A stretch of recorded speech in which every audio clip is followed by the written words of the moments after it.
Morning, everybody. I woke up today to an email from a woman in Australia, so I guess this stuff is getting around and people are paying attention. And what I'd said about the twin flame runner had resonated. Now, the reality, like I said before, twin flames don't have to work out. It just doesn't. I've given up on my twin flame because my twin flame is so far in denial about who he is and what he is that he would rather live a lie than live happily. Which brings me to her sort of comment. And what I realized with the twin flames and with those of us who experience them and understand that this may be exactly what it is, the all-consuming true love that the twin flame brings, we also have to recognize that this consuming love will also be a fire.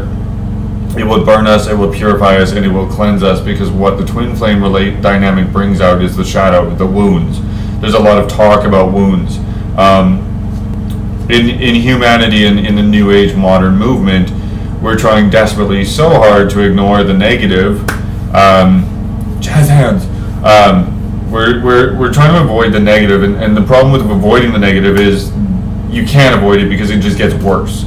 And when you meet your twin flame, when that dynamic happens, what do you expect to have happen? Do you expect to be, unless you're perfect, unless you're fully healed and willing and able to embrace every positive and not have the negative, you're going to experience the clash. You're going to experience a dynamic problem.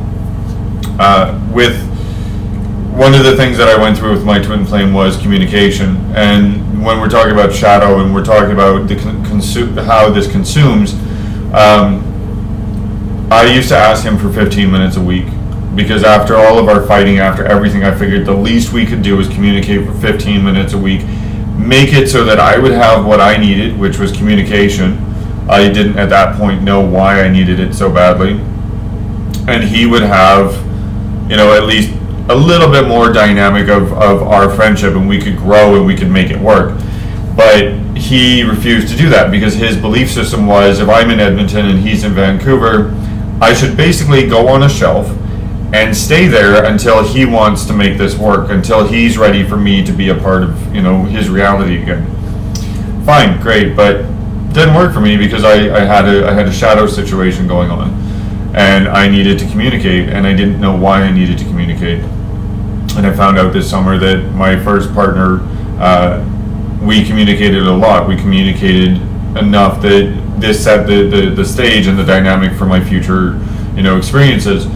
And as a caretaker and as someone who, feels the love more strongly than the other person, there's something we have to recognize and we have to be able to start working with, and that is simply that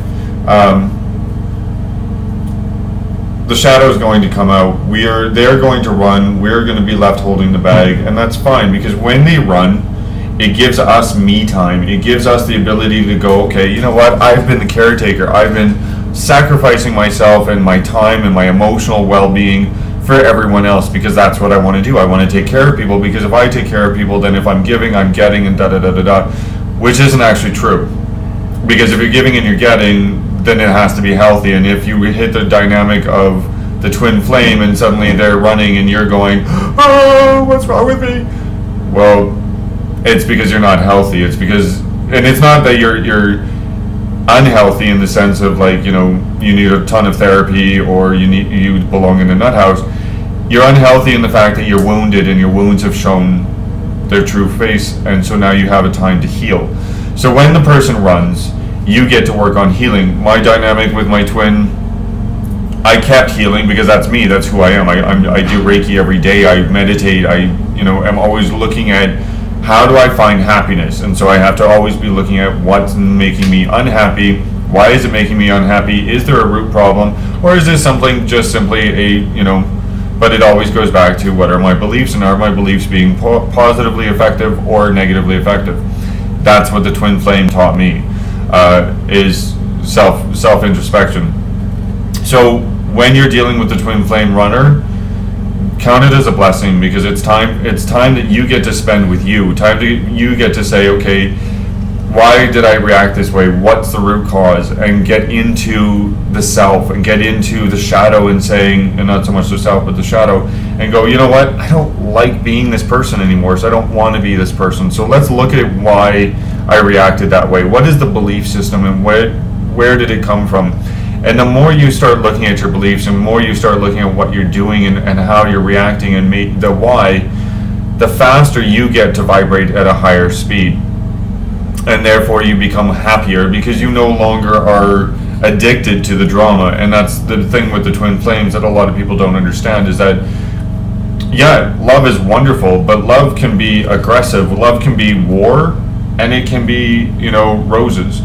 And so when we're looking within, it's a war. We're loving ourselves, but we're at war because we have to find out where all the negatives are and release the negatives by finding the root cause, seeing where the belief system has gone askew, and fix it.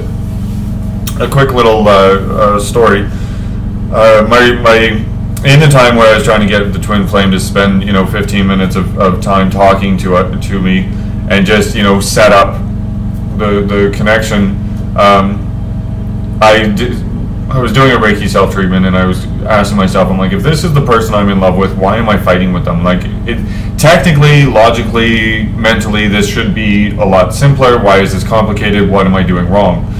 So I was doing the Reiki, and being emotionally charged, and all the endorphins and adrenaline, all that working through, the Reiki was able to go in, bring up this belief system that I had, and it showed me that it literally said, because your relationship to your mother failed, because I was the son of a single mom, and the relationship to your first partner failed, you created a belief that you're not lovable. And I went, well, that's stupid. And I let go of that belief because now it was conscious, and now I could recognize future patterns of where I was telling myself I wasn't lovable. This would go with addiction, this would go with drinking, this would go with all sorts of different things, and it opens up a whole variety of other things. Now, so again, when you're dealing with the runner, when you're dealing with the anger and the upset and all the stuff that you're supposed to just pretend is roses and love and blah, blah, blah, when the shit hits the fan, that's the time that you get to go to work. And when you get to go to work, you get to see what the root causes are. You get to see where you're making your own mistakes and where your own belief systems are failing you because the experiences you've had have become negative imprints. And that's the point of the twin flame running, is for us to change, to grow. And as caretakers and caregivers, and the people who love and the people who want to give love and the people who are addicted to that sensation, it's our point to say, okay, I don't need to be addicted to this, but I need to be a channel for this. I need to be an anchor in the world for this light, for this love. What's preventing me from being that light and that anchor? And that's where you get to bless your twin flame and thank them for the experience, because even if they don't come back, you've changed. Their moment in your life has caused you to change and grow in ways that are, phenomenally better than you will ever have experienced in any other way. So when you're having difficulties with your twin flame, take the mirror, look in the mirror and go, why am I doing this? What is it that I believe that's causing me to do this? Because it sure is not them. They're just a reflection of who you are. And when they're projecting onto you, like mine did with me, saying I was a drama queen, I was this, when I come to find out later from someone else that they're, actually their emotional aggression and their emotional problems are far greater than mine. I didn't have to take on the projections because I knew enough to say, I'm making my own mistakes, he's making his, let me fix mine, so the next time I meet him, I don't have those mistakes to work with anymore, and I can deal with his mistakes on his time. Anyways, I hope that helps. Take care.